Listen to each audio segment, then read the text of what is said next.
नमस्कार, मी विशाल परदेशी. महाराष्ट्र विशेषमध्ये आपलं सगळ्यांचं स्वागत. मंडळी, मतदार म्हणून मी एक सरकार निवडून दिलेलं आहे आणि हे सरकार माझ्याकरता काम करतंय का, आणि काम करत असेल तर कोणते निर्णय घेतले जात आहेत, कोणकोणती विकास कामं शेवटच्या माणसापर्यंत पोहोचवण्याचा प्रयत्न आहे, या सगळ्या वेगवेगळ्या घडामोडी आपण महाराष्ट्र विशेषमध्ये जाणून घेणार आहोत. चला सुरुवात करू.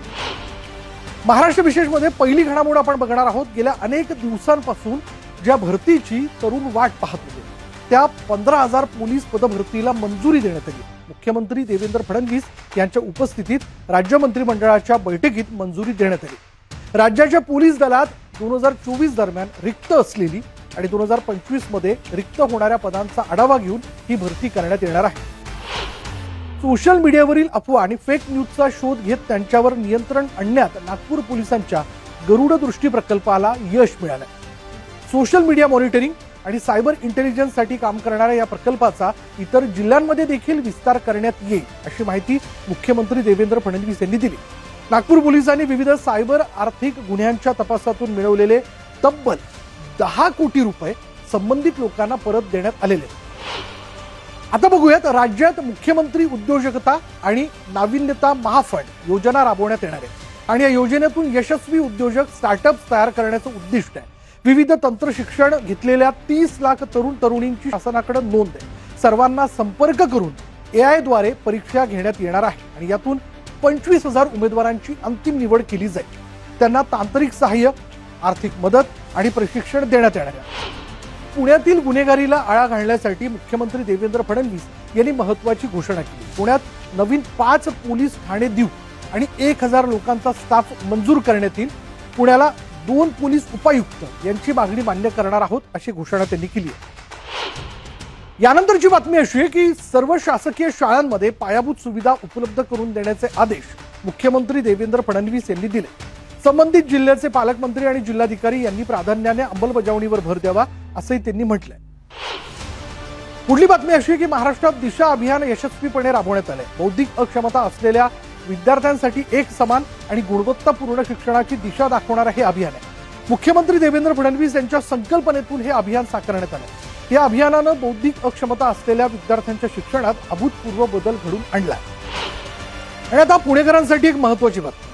पुणे शहरातील वाहतूक कोंडी सोडवण्याकरता उपाययोजना करण्याचे निर्देश मुख्यमंत्री देवेंद्र फडणवीस यांनी दिले.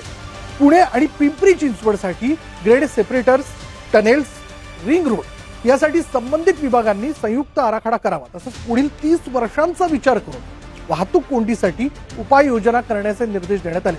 महानगरांमध्ये वाहनांची वेगमर्यादा 30 किलोमीटरपर्यंत जाईल, याप्रमाणे नियोजन करण्याच्या सूचनाही मुख्यमंत्र्यांनी दिल्या. पुढे पाहूयात, मराठी चित्रपटांना जास्तीत जास्त चित्रपटगृह उपलब्ध करून देण्यासाठी राज्य सरकारनं पुढाकार घेतला. महाराष्ट्रातील थिएटरच्या समस्यांचा अभ्यास करण्यासाठी संबंधित विभागांची संयुक्त समिती गठीत करण्याचे आदेश सांस्कृतिक कार्यमंत्री ॲडव्होकेट आशिष शेलार यांनी दिले. पुढली महत्त्वाची घडामोड अशी की बीड जिल्ह्यात एकाच दिवशी 30 लाखांपेक्षा अधिक रोपांची लागवड करत विक्रम रचण्यात आला आणि याबद्दल राज्याचे उपमुख्यमंत्री आणि बीडचे पालकमंत्री अजित पवार यांनी हरित बीड अभियानाचं कौतुक केलं. रोपांचं संवर्धन, संगोपनाची जबाबदारी सर्वांची आहे. जिल्हा प्रशासनानं वर्षभरात 1 कोटी रोपांची लागवड करण्याचा संकल्प केला. पुढली एक विशेष बातमी अशी आहे की कल्याण लोकसभा मतदारसंघातील अंबरनाथ इथल्या चिखलोली भागात नवीन दिवाणी न्यायालय आणि न्यायदंडाधिकारी इमारत बांधण्यात आली.